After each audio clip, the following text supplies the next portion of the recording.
Pernah kepikiran gak sih apa yang terjadi kalau pemerintah yang bikin aturan, malah melanggar aturannya sendiri waktu nagih pajak ke kita?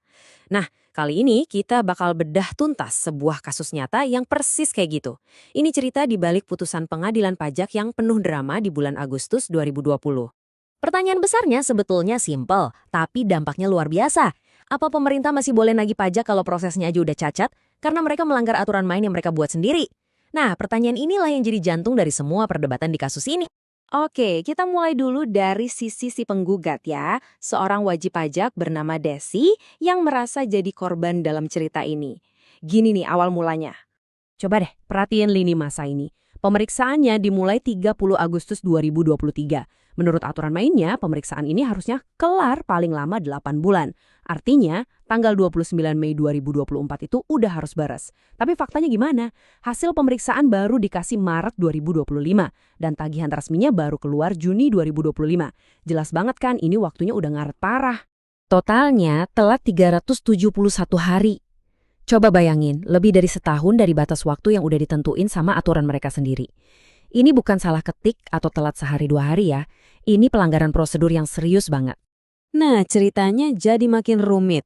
Menurut pengakuan si penggugat, pas pemeriksa akhirnya datang bawa hasil yang super telat itu, mereka bilang gini, "Aman Bu, pasti dibantu." Kedengarannya sih enak ya, menenangkan. Tapi ternyata ada maunya. Nah, karena percaya sama janji itu, si penggugat ngaku ngasih angpau yang isinya masing-masing Rp500.000 sebagai tanda terima kasih katanya. Dan di titik inilah, kasusnya jadi beda level. Dari yang tadinya cuma soal telat, sekarang ada dugaan pelanggaran etika yang berat. Dan puncaknya, ini nih yang bikin kaget. Si pemeriksa dituduh minta Rp490 juta buat beresin kasusnya. Angka yang fantastis, muncul gitu aja tanpa ada hitung-hitungan yang jelas sama sekali. Tentu aja, ini jadi tuduhan yang sangat-sangat serius. Oke, tapi kan cerita harus berimbang. Sekarang kita dengerin pembelaan dari pihak kantor pajaknya. Gimana cara mereka menjawab semua tuduhan ini? Argumen utama kantor pajak tuh begini. Soal batas waktu 8 bulan itu, bagi mereka, itu bukan harga mati yang bikin wewenang mereka hangus. Anggap aja itu kayak KPI internal lah, target kinerja, bukan aturan hukum yang kalau dilanggar, semuanya otomatis jadi batal. Jadi, disinilah letak pertempuran hukumnya. Di satu sisi, si wajib pajak pegangannya peraturan Menteri Keuangan yang spesifik banget ngatur batas waktu 8 bulan, tapi di sisi lain, kantor pajak acuannya ke Undang-Undang Perpajakan yang notabene lebih tinggi dan ngasih mereka waktu sampai 5 tahun buat nagih pajak.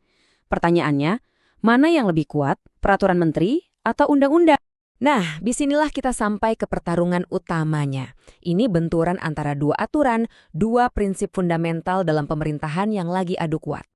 Jadi, di satu kubu ada prinsip pemerintahan yang baik.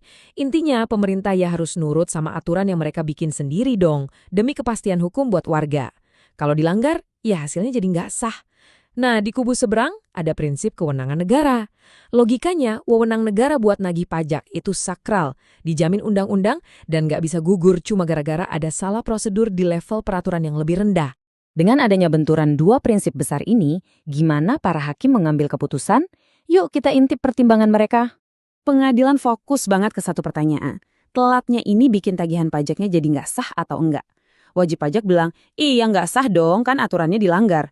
Kantor pajak bales, tunggu dulu, wewenang kami 5 tahun berdasarkan undang-undang, jadi masih sah-sah aja. Terus kantor pajak ngeluarin kartu trufnya nih. Menurut undang-undang, kata mereka, hasil pemeriksaan itu baru bisa batal kalau 1, mereka nggak ngirim surat pemberitahuan hasil pemeriksaan atau SPHP, dan 2, nggak ada diskusi akhir. Dan mereka klaim dua-duanya udah dilakuin meskipun terlambat. Dan ini membawa kita ke dilema utamanya. Sebuah pertarungan klasik antara keadilan prosedural melawan kekuasaan yang diatur oleh hukum. Jadi ini pertanyaan buat kita semua. Kalau pemerintah udah bikin aturan main sendiri terus mereka langgar, haruskah hasil dari tindakan itu dibatalin demi rasa adil? Atau ya sudahlah, wewenang negara harus tetap ditegakkan meskipun ada kesalahan prosedur. Menurut kalian garis batasnya seharusnya ada di mana?